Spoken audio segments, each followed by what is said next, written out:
मौलाना तारिक जमील का आपने वो बयान सुना है, वो जिसमें वो कहता है, वो जो गीत तुमने सुना नहीं, मेरी उम्र भर का रियाज था, मेरे दर्द की थी जो तो दास्तां, उसे तुम हंसी में उड़ा गए। अस्सलामु अलैकुम शहजादियो, मीठियो, हीरो की हाल ने। अभी टाइम हो चुका है 7:30 बजे का। अभी देखें कितना दिन है। और थोड़ा बाहर घूमा जाए। कल रात को आई थी बारिश, आज मौसम थोड़ा सा सुहाना है, अच्छा मौसम है, तो आज जा रहे हैं बाहर। ये जी दो हंगेरियन दोस्त हैं मेरे, कहते हैं जी हमें कैमरे में लेके आया करो, चलो इसको घुमाते हैं।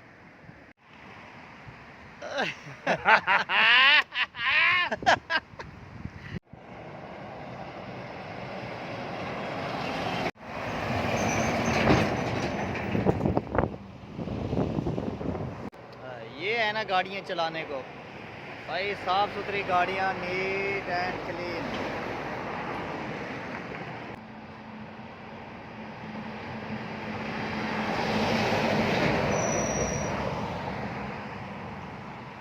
इस टाइम बिल्डिंग के बाहर ना रौनक लगी होती है, क्योंकि जितने भी दोस्त हैं ना सब बाहर ही आके बैठते हैं, और फिर गपशप ना उनसे होती रहती है। चलते-चलते अक्सर मैं कोशिश करता हूँ कि चलते-चलते आपको शहज़ादों को इन्फॉर्मेशन भी साथ-साथ में दे दिया करूँ, और आपको ना सिटी भी विज़िट करा दिया करूँ, ठीक है ना? तो इसलिए ना तो आज मैं कुछ ज़्यादा ही आपको इन्फॉर्मेशन नहीं दूँगा, क्योंकि पहले बहुत सी वीडियो में मैंने आपको सब कुछ बता दी है कि किस तरह से प्रोसेस करना होता है। इसके अलावा मैं यूट्यूब पे ऊपर लाइव आता हूँ, अगर आपको ना कोई भी क्वेश्चन बच जाते हैं तो मैसेज कर दिया करें। लेकिन बल्गारिया के लिए मैंने आपको बताया था, बल्गारिया के लिए अभी जो वैकेंसी चल रही है, बस ड्राइवर की वैकेंसियाँ अभी अवेलेबल हैं। आपने जो एक और कंपनी मैं आपको दिखाता हूँ, चलो गप-शप में ना आपको एक और कंपनी दिखा दूँ कि ये भी एक ट्रक की कंपनी है। अगर आपने इसमें अप्लाई करना हो ना, तो ये नाम अपना मेंशन करें उसके ऊपर, अपने गूगल के ऊपर जाकर यहाँ पे आपको उसका ऑप्शन मिल जाएगा। अच्छा, एक और चीज़ भी आप साथ मुझे बता दें कि जॉब अप्लाई करने का ही मैं आपको बता दूँ कि या आप इस तरह से आप काम चला लेंगे। ये कंपनी का नाम है जी, ये।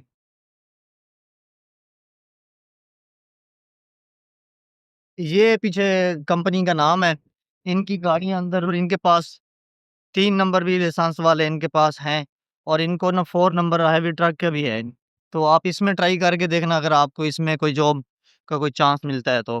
बाकी पीछे मैं आपको दिखाऊँ तो बेहतरीन मौसम है, बेहतरीन ही जगह है, अभी उम्दा, सब चीज़ अभी ग्रीनरी अभी बनी हुई है। ग्रीनरी वाला सीन है पूरा का पूरा अभी।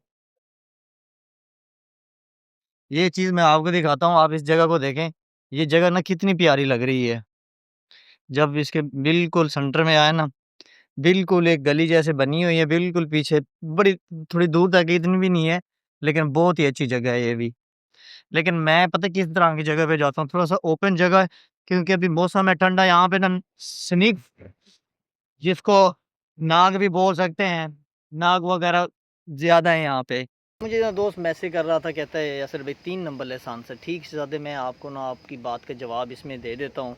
3 नंबर लाइसेंस एक ऐसी कैटेगरी है जो हर किसी के पास है।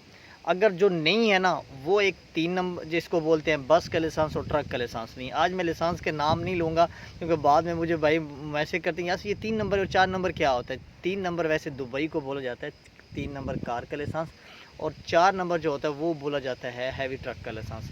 तो 6 नंबर जो होता है वो बस पे आता है। तो इसलिए ना मैं वहाँ पे काम करके आया, तो इसलिए मैं ना उस आपको एक्सप्लेन करने के लिए वो बोलता हूँ। लेकिन मुझे ये नहीं पता कि मोस्टली दोस्तों को नहीं पता जो किसी और जगह पे काम कर रहे हैं। अगर आपके पास ना 3 नंबर लाइसेंस है, अपने नज़दीक ये देखें कि 3 नंबर लाइसेंस आजकल हर किसी के पास है। जितने भी आप देखा जाए, सबसे आसान जो होता है 3 नंबर, चाहे आप अपनी कंट्री में हैं या आप किसी सेकंड कंट्री में, जीसीसी में, गल्फ़ में, या किसी एशियन कंट्री में आप काम कर रहे हैं या वहीं पे हैं, तो आप देखिए कार का लाइसेंस हर घर में है। अगर नहीं है ना, तो हर घर में बस का लाइसेंस और ट्रक के लाइसेंस वाला नहीं है। आप अगर यूरोप आना चाहते हैं, अगर आप गल्फ़ कंट्री में या इंडिया में या किसी भी ऐसी जगह पे हैं, तो आप अपने आप को एक आपका ड्रीम है, आप कहते हैं कि यार मैं यूरोप चला जाऊँ, सेटल हो जाऊँ। लेकिन आपने आके यहाँ पे फिर अगर टैक्सी पे आप आ जाते हैं, तो टैक्सी पे आपको इंग्लिश बहुत ज़्यादा रिक्वायर्ड होती है, क्योंकि इंग्लिश के लिए आपने पैसेंजर उठाने होते हैं, मोस्टली जिनके इनके टूरिज़्म है, टूरिस्ट हैं, आपने उनको पिक करना होता है। उसमें आपकी थोड़ी-सी इंग्लिश की जो रिक्वायरमेंट है ना, वो थोड़ी-सी ज़्यादा हो जाती है। और अगर आप बस के ऊपर आ जाएँ, बस का काम भी अच्छा है, सैलरी बस की भी अच्छी है, लेकिन उसकी उतनी नहीं है जितनी कार के ड्राइवर के लिए इंग्लिश चाहिए। थर्ड नंबर पे आता है ट्रक का। ईज़ी और बहुत ही आसान, जो इन बस के, कार के लाइसेंस से भी ज़्यादा वीज़ा रेशियो अच्छा होता है, और 12 महीने कहते हैं ना, 12 मंथ इसका काम रहता ही रहता है। बस के लाइसेंस के ऊपर अगर आप आते हैं, तो बस में 1 साल में आपको 1-2 दफ़ा या किसी कोई बहुत सी कम जगह हैं जो आपको वो करती हैं, मतलब कि हायर करती हैं। क्योंकि बस के लाइसेंस में मैंने जो चीज़ यहाँ पे आके देखी है, वो ये देखी है, बस के लिए बस इनके पास इतनी नहीं है, लेकिन जो बस इनके पास हैं, वो क्या करते हैं और अपनी कंट्री वालों को देते हैं, क्योंकि उसमें आपको लैंग्वेज बड़ी ज़रूरी पड़ती है। अगर आपकी लैंग्वेज नहीं है ना, आपकी मतलब कि आप किसी भी यूरोप कंट्री में जा रहे हैं, तो आपको तो या इवन मैं भी हूँ ना, मुझे भी उनकी लैंग्वेज नहीं आती, तो मेरे पास वो ऑप्शन नहीं रहेगा। तो मेरे पास क्या ऑप्शन रहता है? ट्रक। ट्रक हर कंपनी में जाऊँ, तो ट्रक की जॉब होती है। ट्रक का काम आपको बहुत ईज़ी मिल सकता है, वो भी हर कंट्री में। अच्छी, इवन कि आप पाकिस्तान में हैं, इंडिया में हैं, या बांग्लादेश, नेपाल में हैं, किसी भी ऐसी कंट्री में हैं, इवन आप यूरोप में आ रहे हैं, तो मैं आपको ये सजेस्ट करता हूँ, अपने आप को प्रिपेयर करें, अपने आप को ना थोड़ा सा रेडी रखें, फिर रहें। आप प्लम्बर पे काम पे आ रहे हैं, फॉरगेट, अगर आपका कोई भाई है या दोस्त है या कोई आपका कोई रिलेटिव है, आपको जानता है, वो आपको अपने साथ काम पे लगा रहा है, वो काम कर रहा हो यूरोप में, सो गुड हो सकता है ये, आप उस पर आप जा सकते हैं। प्लम्बर का भी कोई इस तरह से कोई रिलेटिव है, तो आप उस पर करा सकते हैं। मतलब ये जितने भी मैं आपको चीज़ें बता रहा हूँ ना, कि इवन आपने मूव करना है, अगर आपका कोई रिलेटिव है, आपका प्रोफेशन कुछ लो है, आप किसी और कैटेगरी में आ रहे हो, आप ब्यूटिशियन में आ रहे, क्योंकि मोस्टली बहुत से ऐसे वो हैं कि जो कहते हैं कि यार हमें ना सलून का काम भी करना है। सलून के काम के ऊपर भी आपके रिलेटिव कोई है, तो उस पे आपका काम हो सकता है। अदरवाइज़ अगर आपका कोई जानने वाला नहीं है, मतलब कि आप अकेले आ रहे हो, अपने आप के साथ खुद लड़ रहे हैं, खुद स्ट्रगल कर रहे हैं, कोई आपसे कोई ये नहीं कहने वाला कि आप 1 साल गल्फ़ में, जीसीसी में, दुबई, सऊदी, ओमान में रह लो या इंडिया में रह लो, बड़ी गाड़ी का लाइसेंस ले लो, मैं आपको ना फिर बुला लूँगा। बहुत से कम लोग हैं। अगर आप फिर भी आप वो कर सकते हैं, लेकिन अगर आपके पास कोई ऐसा बंदा नहीं है जिस पे आप ट्रस्ट करके आएँ, लेकिन उस चीज़ पे फिर मैं आपको ये कहता हूँ कि आपका थोड़ा से पैसे तो लगेंगे, लेकिन आगे का काम ना आपके लिए आसान हो जाएगा। अगर आपके पास हैवी ट्रक का लाइसेंस हो जाता है ना, तो वो हर कंपनी 2 लाइसेंस नहीं रिक्वायर्ड करती। कुछ कंपनी हैं जो 2 लाइसेंस रिक्वायर्ड करती हैं, कुछ कंपनियाँ जो है ना, वो कहती हैं 1 लाइसेंस से काम चल जाता है। सो इस सारी चीज़ों में आप बस का या ट्रक का लाइसेंस लें। अगर बस का लेते हैं, उसका मैं आपको 50% कह सकता हूँ, और ट्रक का 100/100 है। इसकी एम्बेसी में चले जाएँ, तो एम्बेसी में भी इसकी वीज़ा रेशियो जो है ना, बहुत अच्छी होती है ट्रक ड्राइवर के लिए। अब ना आगे का कुछ भाई, तो ये तो वीडियो सुन लेते हैं, बात पूरी सुनते नहीं हैं बाद में। अच्छा जी, आप ट्रक का जब लाइसेंस ले लेते हैं ना, तो पहला जो आपका स्टेप होता है ना, वहाँ की जो आप जिस कंट्री से अप्लाई कर रहे हैं, उस कंट्री की स्ट्रगल करके आपने इवन सब कुछ क्लियर करके आपका वीज़ा लग जाता है। फिर आपका नंबर होता है, दूसरे नंबर आपने यूरोप में मूव करना है, ठीक है। जब आप यूरोप में मूव करते हैं शहज़ादे हो, तब आपका फ़र्स्ट ऑफ़ ऑल जो यहाँ पे जो सबसे पहले आपका आके होता है, वो होता है आपका कोड 95, जिसको हम ड्राइविंग टेस्ट भी बोल सकते हैं। जैसे आप अपने इंडिया में या पाकिस्तान में या किसी ऐसी जगह पे आप इंटरव्यू दे रहे हैं, तो उसमें पता है क्या चीज़, उसमें 3 चीज़ें होती हैं। वो कहते हैं पहले सिग्नल टेस्ट दो, फिर गाड़ी की आपकी ड्राइव टेस्ट लेंगे। तो ड्राइव जो होती है, इस यहाँ पे सेम वो ही है। आपने जब फर्स्ट टाइम ट्रक के ऊपर या बस के ऊपर भी आप आ रहे हैं ना, इसके ऊपर इनकी क्लासें होती हैं, इसको बोलते हैं कोड 95। तो कोड 95 आपने यहाँ पे आके इनकी लैंग्वेज में होता है और इंग्लिश में भी होता है, 2 लैंग्वेज हैं। इनके लिए तो कोई प्रॉब्लम नहीं है, क्योंकि इनके साथ वाली कंट्री वाले भी जो है, उनके लिए मुश्किल नहीं है। मुश्किल किसके लिए? हमारे लिए, जो हम इंडिया, दुबई, सऊदी अरब, पाकिस्तान, बांग्लादेश, नेपाल या इसी ऐसी मतलब कि एशियन कंट्री से हम आ रहे हैं, गल्फ़ कंट्री से आ रहे हैं, तो हमारे पास ना क्या होता है कि इंग्लिश बहुत कम सीखते हैं। मोस्टली जितने भी ट्रक ड्राइवर भाई हैं ना, इस तरह की फ़ील्ड है कि आपको इंग्लिश तो आप बोल नहीं पाते, बहुत कम है जो मतलब जिनको पहले से आती हो या पहले वो किसी ऐसी फ़ील्ड में काम कर चुके हो, नहीं तो इंग्लिश नहीं आती। लेकिन बाहर के लिए इतनी इंग्लिश रिक्वायर्ड नहीं होती जितनी कि बस के ऊपर और कार के ऊपर होती है। तो आप इस तरह से किए करें कि आप थोड़ी सी मेहनत करके एक हैवी गाड़ी का या ट्रक का लाइसेंस आप ले लें। ये एक ऐसी फ़ील्ड है जो अपना एशियन कंट्री में, पाकिस्तान में, इवन जितनी भी कंट्री में बैठे हैं ना, जो लोग को नहीं पता कि भाई ट्रक का काम यूरोप में क्या है, पाकिस्तान में या गल्फ़ कंट्री में क्या है।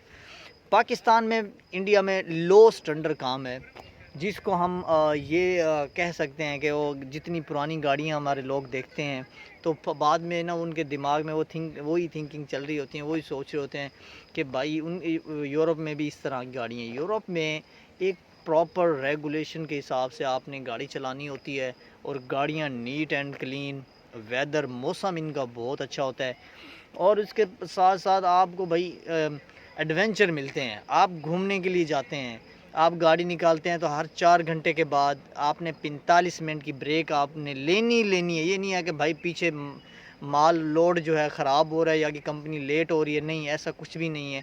4 घंटे के बाद आपने एक ब्रेक लेनी होती है 45 मिनट की, उसके बाद फिर आपने 4 घंटे ड्राइव करनी है, फिर आपने 45 मिनट की ब्रेक लेनी है। सो ये आपकी टोटल जो आपने वर्किंग करनी होती है, इसमें आपने 9 घंटे आपकी ड्यूटी होती है, जिसमें आपके ये 45 आवर 2 दफ़ा आप इसमें रेस्ट आप लेते हैं। ठीक हो गया, आपने मतलब कि पहले भी आपने 4 घंटे चलाई, बाद में फिर 45 मिनट ब्रेक ले ली, फिर आपने 4 घंटे चलाई, फिर आपका काम हो जाता है ख़त्म। हाँ, अगर आपको कंपनी बोलती है कि आपने ना आगे आज 1 घंटा या 2 घंटे ज़्यादा ओवर टाइम, आप हफ़्ते में 3 दफ़ा ओवर टाइम लगा सकते हैं। अगर आप ओवर टाइम लगा रहे हैं तो उसमें फिर अगर आपने 4 घंटे पहले चली, फिर 45 आवर की ब्रेक ली, फिर 4 घंटे चली, फिर 45 मिनट की ब्रेक लेके फिर आपको अगर 1 घंटा बचता है या 1.5 घंटा बचता है, आपने वो लाज़िम चलानी है, चाहे आधा घंटे ही बनी क्यों ना हो। तो वो इस तरह से इनका पूरा ये मैनेज करते हैं। तो इस सारी बातों में ना मैं बहुत से सवाल याद रखता हूँ कि जो भाई मुझसे पूछते हैं, जिनके सवाल कंप्लीट नहीं हो पाते, तो मैं बाद में कोशिश करता हूँ उनको जवाब देने की। लेकिन क्या होता है कि उनकी बातें जो है ना मैं भूल जाता हूँ, क्योंकि काम इस तरह हो जाते हैं, फिर इतने सवाल आते रहते हैं। तो ये टोटल प्रोसेस है, ये टोटल सीन है। आप अगर यूरोप में आना चाहते हैं या यूरोप के आपका ड्रीम है, तो अपने ड्रीम को भी थोड़ा सा बनाए ना। तो ये नहीं है कि यार आपने बस यूरोप में ही मूव करना है। अगर आपने यूरोप में वाकई ही आना है, आप वाकई ही दिल से इंटरेस्टेड हैं, तो फिर आप ना अपने ऊपर थोड़ा सा टाइम लगाएं, अपने आप को रेडी करें। रेडी ये करें कि भाई आप किस काम पे आ रहे हो। पीछे एक शहजादे आके बैठ गए हैं जी, उनकी कोई थोड़ी सी मीटिंग चल रही है डॉगी के ऊपर। सो ठीक हो गया ना। अभी जितने भी भाई हैं ना, जितने भी देखने वाले हैं, आपको अब आई होप कि सारी चीज़ें समझ आ गई होंगी। तो इस पे भी कोई और आपके कोई बात हो तो फिर आप मुझे कमेंट कर सकते हैं, मैं फिर आपको रिप्लाई करूँगा।